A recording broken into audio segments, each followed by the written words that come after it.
The Best American Humorous Short Stories. Story 12, The Buller-Podington Compact, 1897, by Frank Richard Stockton. From Scribner's Magazine, August, 1897. Republished in Afield and Afloat by Frank Richard Stockton. Copyright 1900 by Charles Scribner's Sons. Reprinted by permission of the publishers. "I tell you, William," said Thomas Buller to his friend Mr. Podington, "I am truly sorry about it, but I cannot arrange for it this year.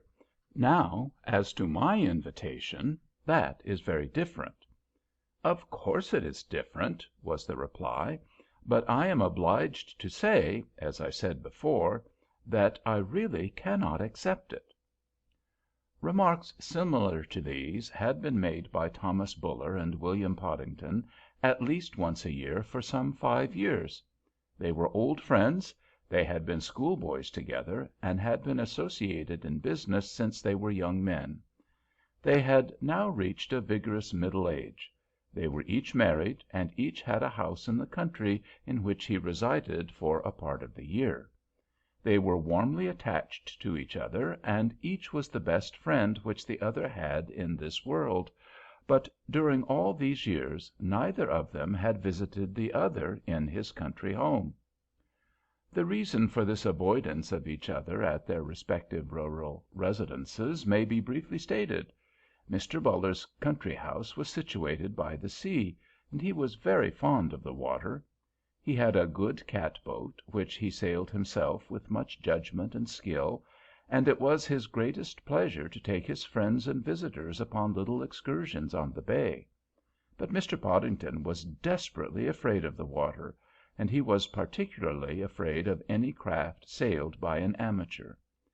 If his friend Buller would have employed a professional mariner, of years and experience, to steer and manage his boat, Podington might have been willing to take an occasional sail; but as Buller always insisted upon sailing his own boat, and took it ill if any of his visitors doubted his ability to do so properly, Podington did not wish to wound the self-love of his friend, and he did not wish to be drowned. Consequently, he could not bring himself to consent to go to Buller's house by the sea. To receive his good friend Buller at his own house in the beautiful upland region in which he lived would have been a great joy to Mr. Podington, but Buller could not be induced to visit him. Podington was very fond of horses and always drove himself, while Buller was more afraid of horses than he was of elephants or lions. To one or more horses driven by a coachman of years and experience he did not always object, but to a horse driven by Podington, who had much experience and knowledge regarding mercantile affairs, but was merely an amateur horseman, he most decidedly and strongly objected. He did not wish to hurt his friend's feelings by refusing to go out to drive with him, but he would not rack his own nervous system by accompanying him. Therefore it was that he had not yet visited the beautiful upland country residence of Mr. Podington. At last this state of things grew awkward.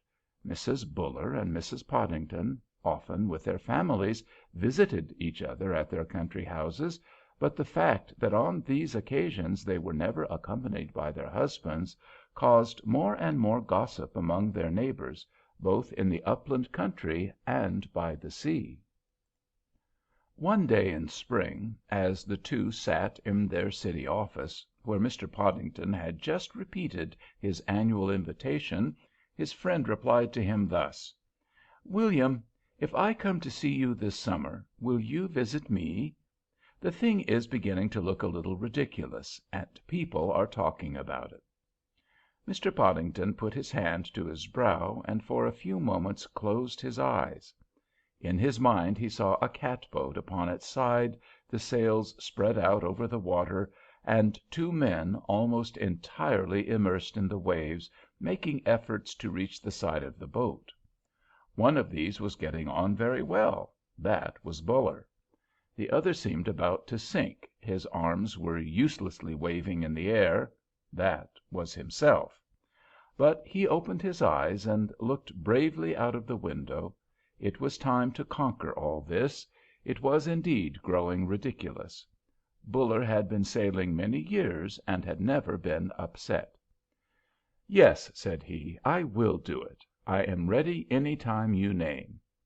Mr. Buller rose and stretched out his hand. "Good!" said he. "It's a compact." Buller was the first to make the promised country visit.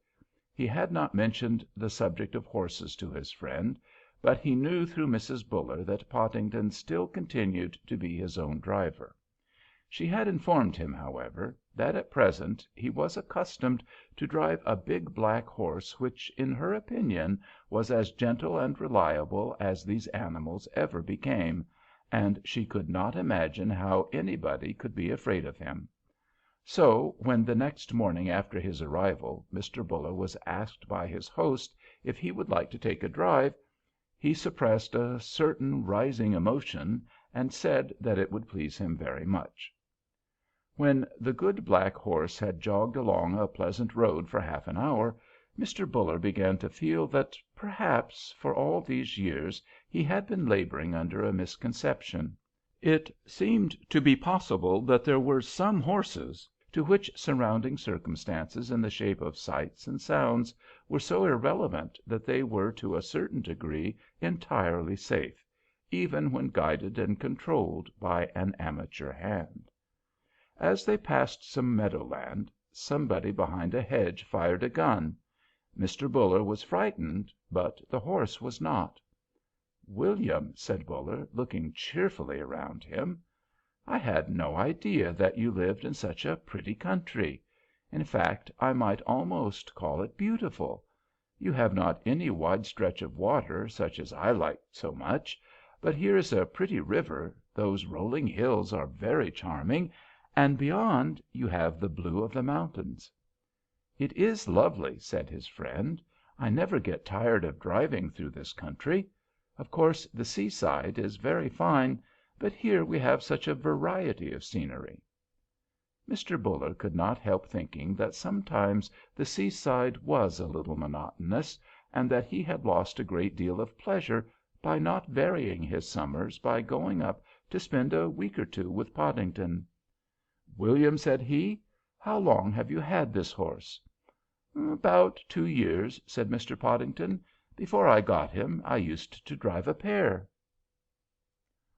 Heavens, thought Buller, how lucky I was not to come 2 years ago!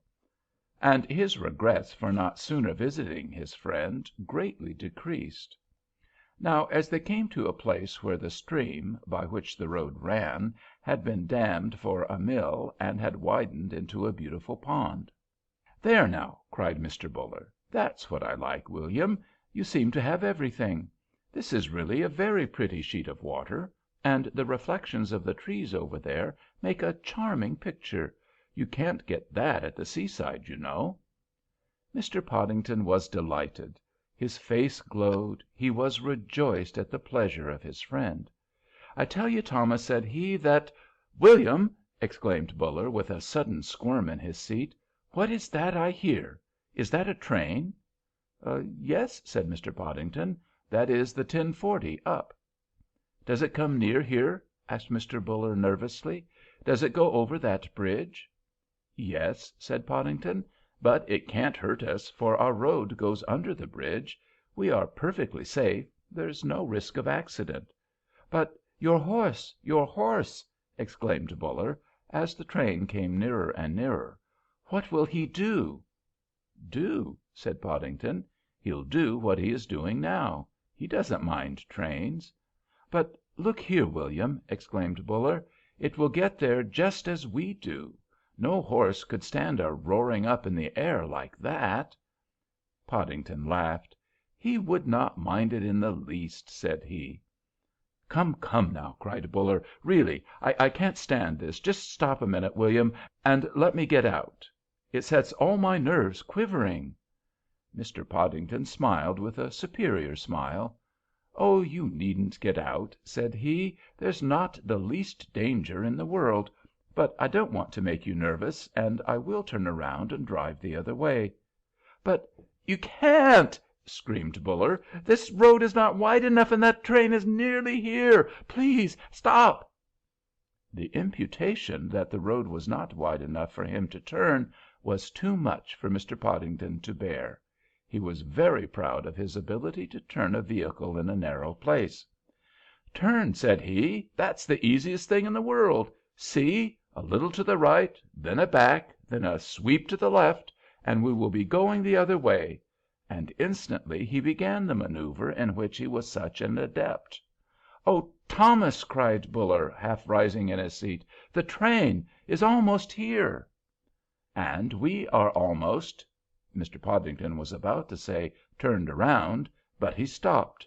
Mr. Buller's exclamations had made him a little nervous, and in his anxiety to turn quickly he had pulled upon his horse's bit with more energy than was actually necessary, and his nervousness being communicated to the horse, that animal backed with such extraordinary vigor that the hind wheels of the wagon went over a bit of grass by the road and into the water.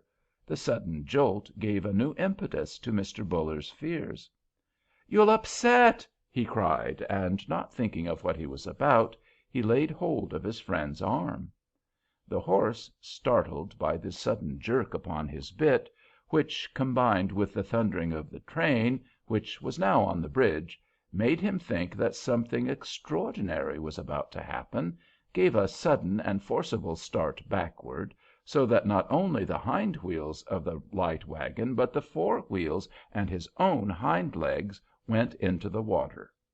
As the bank at this spot sloped steeply, the wagon continued to go backward, despite the efforts of the agitated horse to find a footing on the crumbling edge of the bank. "Whoa!" cried Mr. Buller. "Get up!" exclaimed Mr. Podington, applying his whip upon the plunging beast. But exclamations and castigations had no effect upon the horse. The original bed of the stream ran close to the road, and the bank was so steep and the earth so soft that it was impossible for the horse to advance or even maintain his footing. Back, back he went, until the whole equipage was in the water and the wagon was afloat. This vehicle was a road wagon, without a top, and the joints of its box body were tight enough to prevent the water from immediately entering it. So, somewhat deeply sunken, it rested upon the water. There was a current in this part of the pond, and it turned the wagon downstream. The horse was now entirely immersed in the water, with the exception of his head and the upper part of his neck, and, unable to reach the bottom with his feet, he made vigorous efforts to swim. Mr. Podington, the reins and whip in his hands, sat horrified and pale. The accident was so sudden, he was so startled and so frightened, that for a moment he could not speak a word. Mr. Buller, on the other hand, was now lively and alert. The wagon had no sooner floated away from the shore than he felt himself at home. He was upon his favorite element. Water had no fears for him. He saw that his friend was nearly frightened out of his wits, and that, figuratively speaking, he must step to the helm and take charge of the vessel. He stood up and gazed about him. "Put her across stream," he shouted. "She can't make headway against this current. Head her up that clump of trees on the other side. The bank is lower there, and we can beach her. Move a little the other way. We must trim boat. Now then, pull on your starboard rein." Podington obeyed, and the horse slightly changed his direction. "You see," said Buller, "it won't do to sail straight across, because the current would carry us down and land us below that spot." Mr. Podington said not a word. He expected every moment to see the horse sink into a watery grave. "It isn't so bad after all, is it, Podington? If we had a rudder and a bit of a sail, it would be a great help to the horse. This wagon is not a bad boat." The despairing Podington looked at his feet. "It's coming in," he said in a husky voice. "Thomas, the water is over my shoes." "That is so," said Buller. I am so used to water I didn't notice it. She leaks. Do you carry anything to bail her out with?"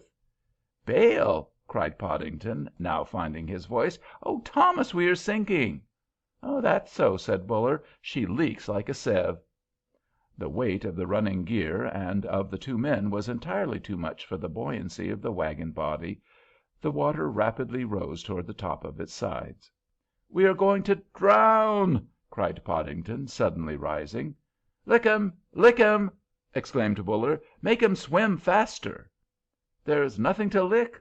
cried Podington, vainly lashing at the water, for he could not reach the horse's head. The poor man was dreadfully frightened.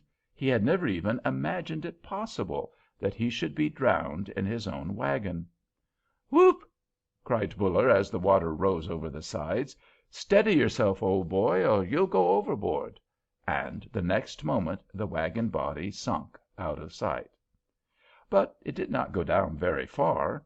The deepest part of the channel of the stream had been passed, and with a bump the wheels struck the bottom. "Heavens!" exclaimed Buller. "We are aground!" "Aground!" exclaimed Podington. "Heaven be praised!" As the two men stood up in the submerged wagon, the water was above their knees, and when Podington looked out over the surface of the pond, now so near his face, it seemed like a sheet of water he had never seen before. It was something horrible, threatening to rise and envelop him. He trembled so that he could scarcely keep his footing. "William," said his companion, "you must sit down. If you don't, you'll tumble overboard and be drowned. There is nothing for you to hold to." "Sit down!" said Podington, gazing blankly at the water around him. "I can't do that." At this moment the horse made a slight movement. Having touched bottom after his efforts in swimming across the main bed of the stream, with a floating wagon in tow, he had stood for a few moments, his head and neck well above water, and his back barely visible beneath the surface. Having recovered his breath, he now thought it was time to move on. At the first step of the horse, Mr. Podington began to totter. Instinctively he clutched Buller. "Sit down!" cried the latter, "or you'll have us both overboard." There was no help for it. Down sat Mr. Podington, and as with a great splash he came heavily upon the seat, the water rose to his waist. "Ugh!" said he. "Thomas, shout for help!" "No use doing that," replied Buller, still standing on his nautical legs. "I don't see anybody, and I don't see any boat. We'll get out all right. Just you stick tight to the thwart." "The what?" feebly asked the other. "Oh, the seat, I mean. We can get to the shore all right if you steer the horse straight. Head him more across the pond." "I can't head him," cried Podington. "I have dropped the reins." "Good gracious!" cried Mr. Buller. "That's bad. Can't you steer him by shouting gee and haw?" "No," said Podington. "He isn't an ox. But perhaps I can stop him." And with as much voice as he could summon, he called out, "Whoa!" and the horse stopped. "If you can't steer him any other way," said Buller, "we must get the reins. Lend me your whip." "I have dropped that, too," said Podington. "There it floats." "Oh, dear!" said Buller. "I guess I'll have to die for them. If he were to run away, we should be in an awful fix." "Don't get out! Don't get out!"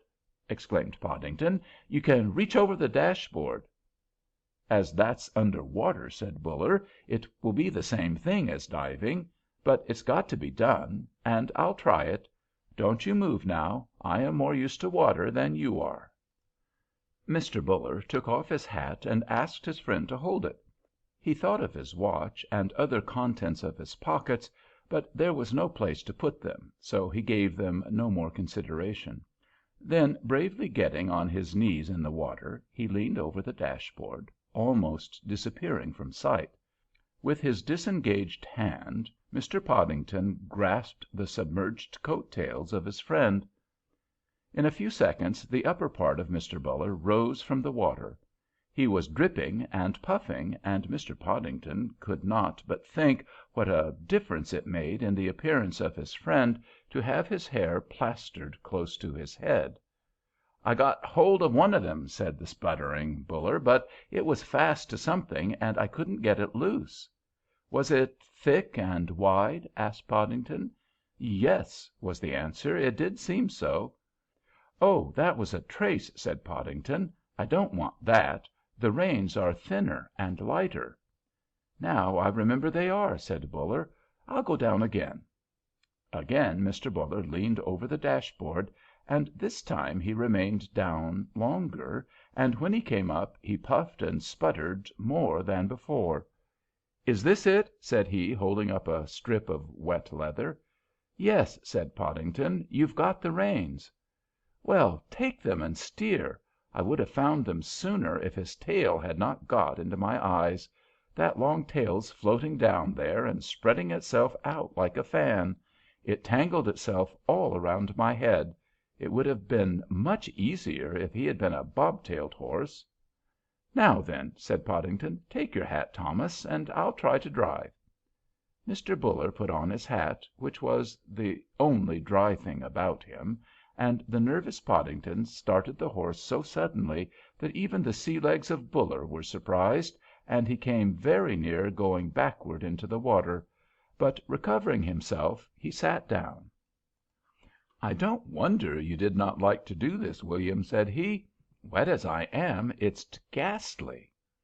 Encouraged by his master's voice, and by the feeling of the familiar hand upon his bit, the horse moved bravely on. But the bottom was very rough and uneven. Sometimes the wheels struck a large stone, terrifying Mr. Buller, who thought they were going to upset, and sometimes they sank into soft mud, horrifying Mr. Podington, who thought they were going to drown. Thus proceeding, they presented a strange sight.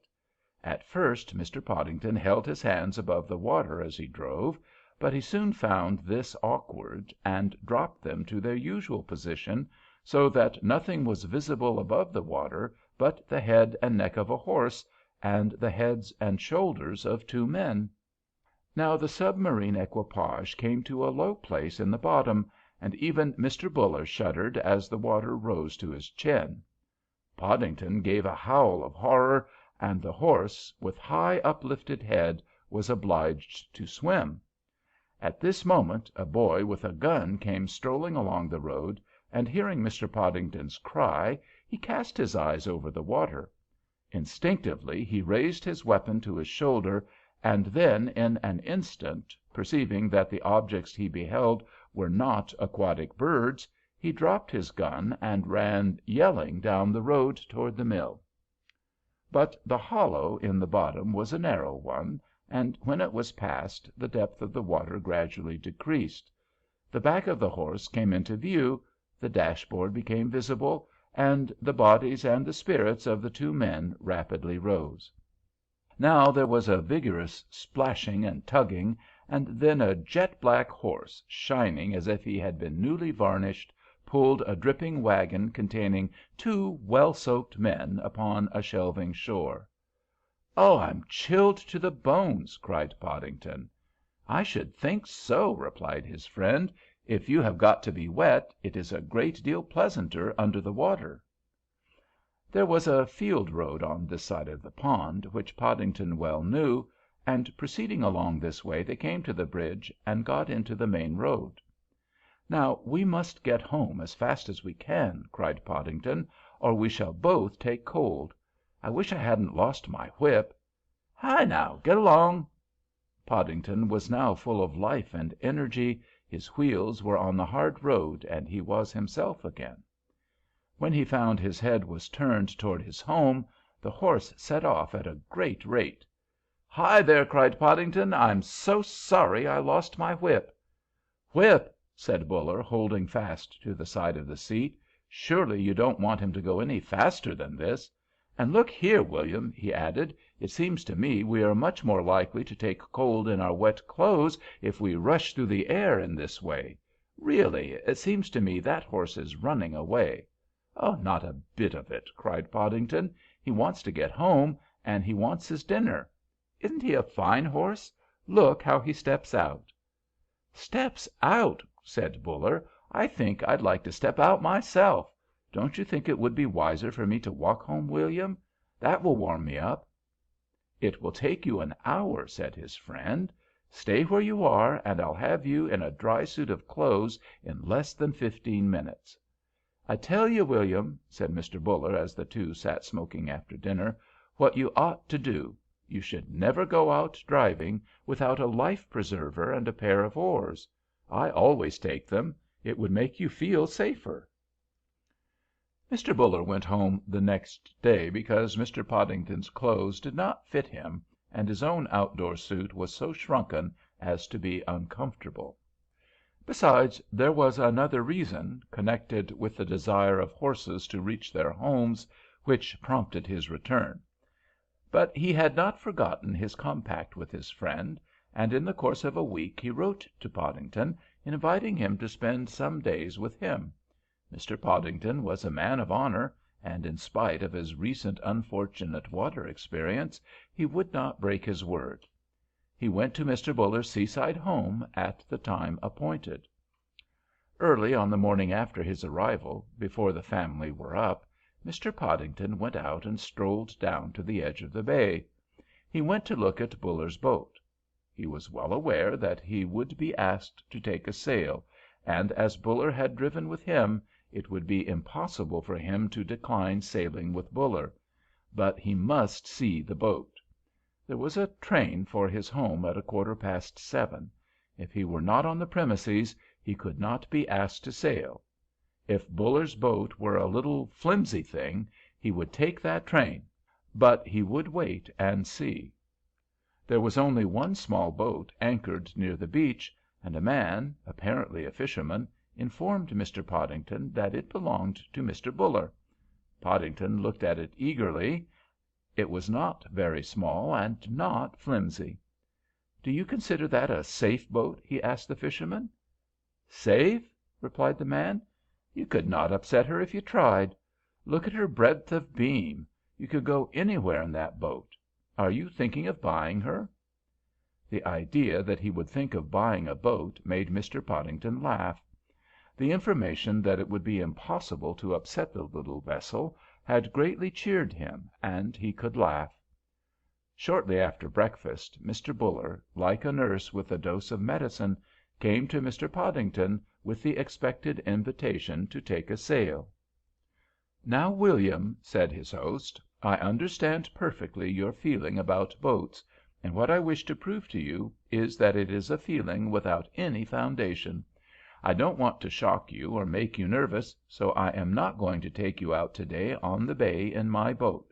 You are as safe on the bay as you would be on land, a little safer, perhaps, under certain circumstances, to which we will not allude, but still it is sometimes a little rough, and this, at first, might cause you some uneasiness, and so I am going to let you begin your education in the sailing line on perfectly smooth water.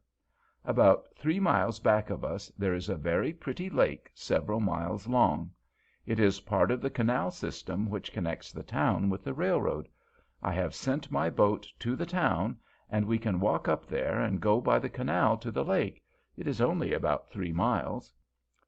If he had to sail at all, this kind of sailing suited Mr. Podington: a canal, a quiet lake, and a boat which could not be upset. When they reached the town, the boat was in the canal, ready for them. "Now," said Mr. Buller, "you get in and make yourself comfortable. My idea is to hitch on to a canal boat and be towed to the lake. The boats generally start about this time in the morning, and I will go and see about it." Mr. Podington, under the direction of his friend, took a seat in the stern of the sailboat, and then he remarked, "Thomas, have you a life preserver on board? You know I am not used to any kind of vessel, and I am clumsy. Nothing might happen to the boat, but I might trip and fall overboard, and I can't swim." "All right," said Buller. "Here's a life preserver, and you can put it on. I want you to feel perfectly safe. Now I will go and see about the tow." But Mr. Buller found that the canal boats would not start at their usual time. The loading of one of them was not finished, and he was informed that he might have to wait for an hour or more. This did not suit Mr. Buller at all, and he did not hesitate to show his annoyance. "I tell you, sir, what you can do," said one of the men in charge of the boats. "If you don't want to wait till we are ready to start, we'll let you have a boy and a horse to tow you up to the lake. That won't cost you much, and they'll be back before we want 'em." The bargain was made, and Mr. Buller joyfully returned to his boat with the intelligence that they were not to wait for the canal boats. A long rope, with a horse attached to the other end of it, was speedily made fast to the boat, and with a boy at the head of the horse they started up the canal. "Now this is the kind of sailing I like," said Mr. Podington. "If I lived near a canal, I believe I would buy a boat and train my horse to tow. I could have a long pair of rope lines and drive him myself. Then, when the roads were rough and bad, the canal would be always smooth." "This is all very nice," replied Mr. Buller, who sat by the tiller to keep the boat away from the bank, "and I am glad to see you in a boat under any circumstances. Do you know, William, that although I did not plan it, there could not have been a better way to begin your sailing education. Here we glide along, slowly and gently, with no possible thought of danger, for if the boat should suddenly spring a leak, as if it were the body of a wagon, all we would have to do would be to step on shore, and by the time you get to the end of the canal you will like this gentle motion so much that you will be perfectly ready to begin the second stage of your nautical education." "Yes," said Mr. Podington. "How long do you say this canal is?" "About 3 miles," answered his friend. "Then we will go into the lock, and in a few moments we shall be on the lake." "So far as I am concerned," said Mr. Podington, "I wish the canal were 12 miles long. I cannot imagine anything pleasanter than this. If I lived anywhere near a canal—a long canal, I mean—this one is too short, I'd—" "Oh, come, now," interrupted Buller. "Don't be content to stay in the primary school just because it is easy. When we get on the lake, I will show you that in a boat with a gentle breeze, such as we are likely to have to‐day, you will find the motion quite as pleasing and ever so much more inspiring. I should not be a bit surprised, William, if after you have been 2 or 3 times on the lake, you will ask me, yes, positively ask me, to take you out on the bay." Mr. Podington smiled, and, leaning backward, he looked up at the beautiful blue sky. "You can't give me anything better than this, Thomas," said he, "but you needn't think I am weakening. You drove with me, and I will sail with you." The thought came into Buller's mind that he had done both of these things with Podington, but he did not wish to call up unpleasant memories, and said nothing. About half a mile from the town there stood a small cottage where house cleaning was going on, and on a fence, not far from the canal, there hung a carpet gaily adorned with stripes and spots of red and yellow. When the drowsy tow-horse came abreast of the house, and the carpet caught his eye, he suddenly stopped and gave a start toward the canal. Then, impressed with a horror of the glaring apparition, he gathered himself up, and with a bound dashed along the tow-path. The astounded boy gave a shout, but was speedily left behind.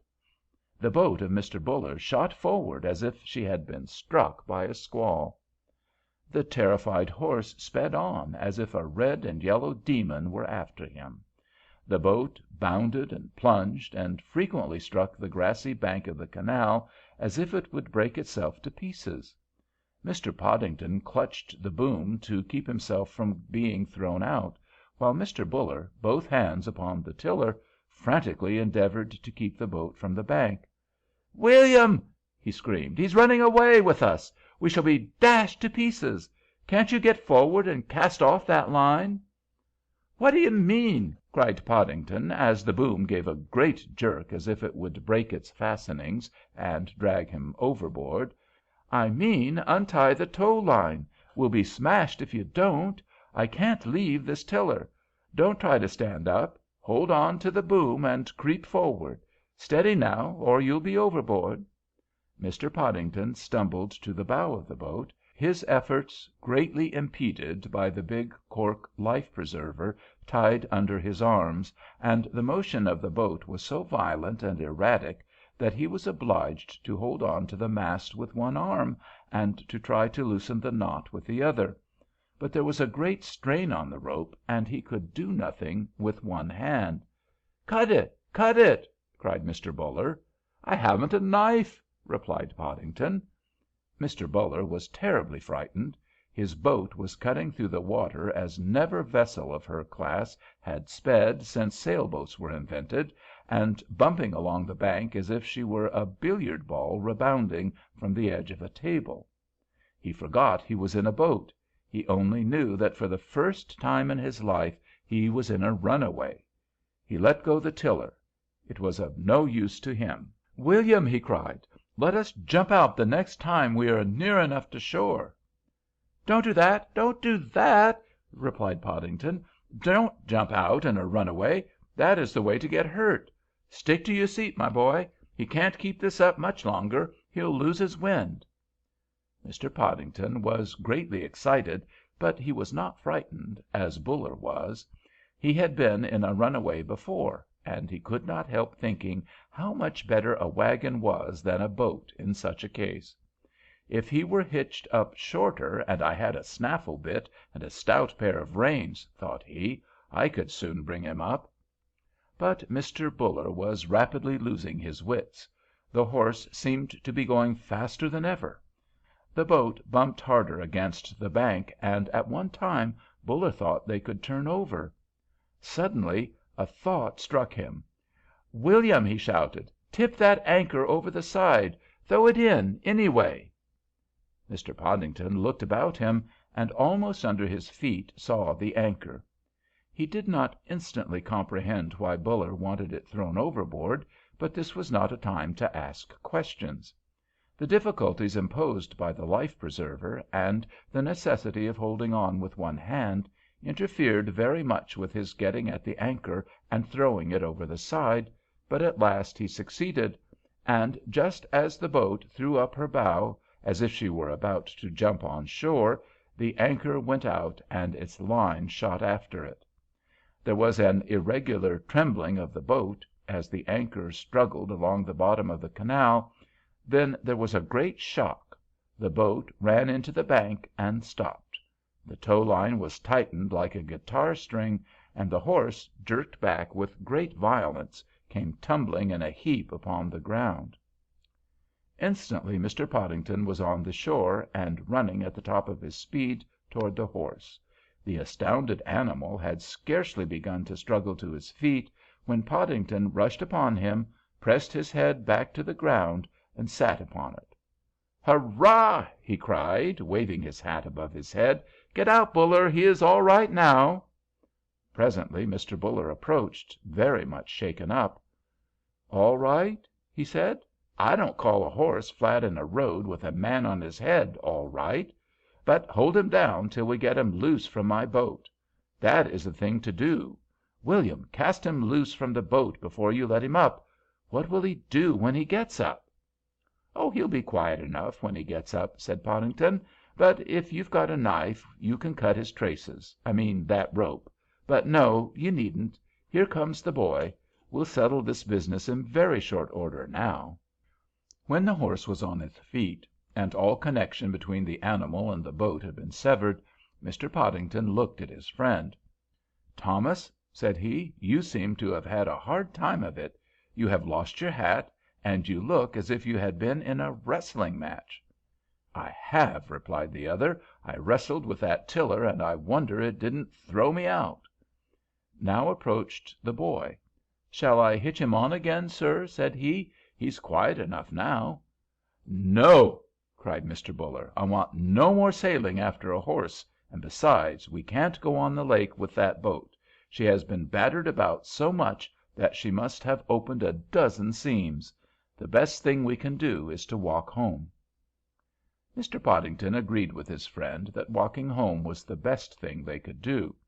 The boat was examined and found to be leaking, but not very badly; and when her mast had been unshipped and everything had been made tight and right on board, she was pulled out of the way of tow lines and boats and made fast until she could be sent for from the town.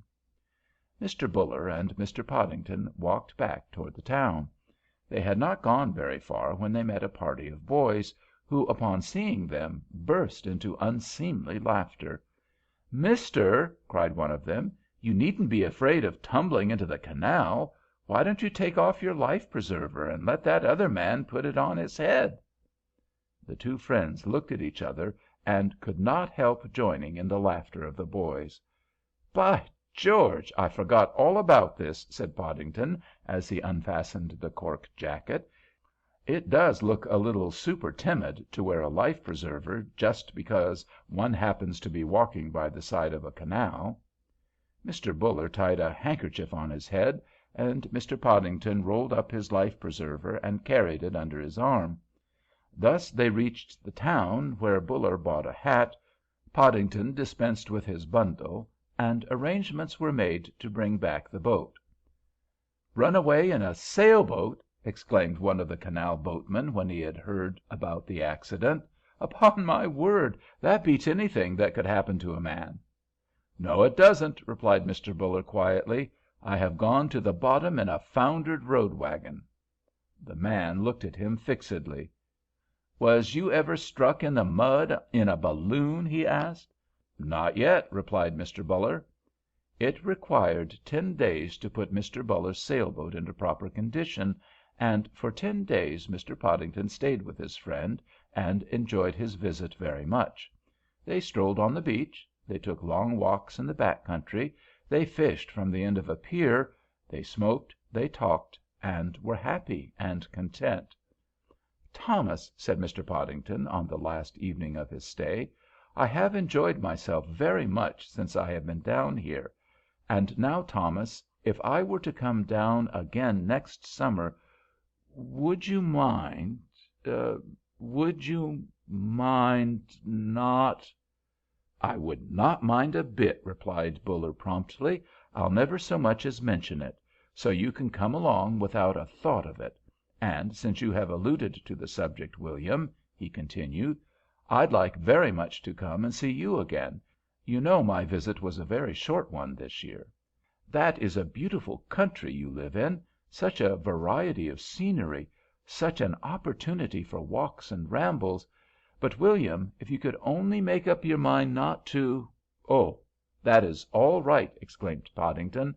"I do not need to make up my mind. You come to my house, and you will never so much as hear of it. Here's my hand upon it." "And here's mine," said Mr. Buller, and they shook hands over a new compact.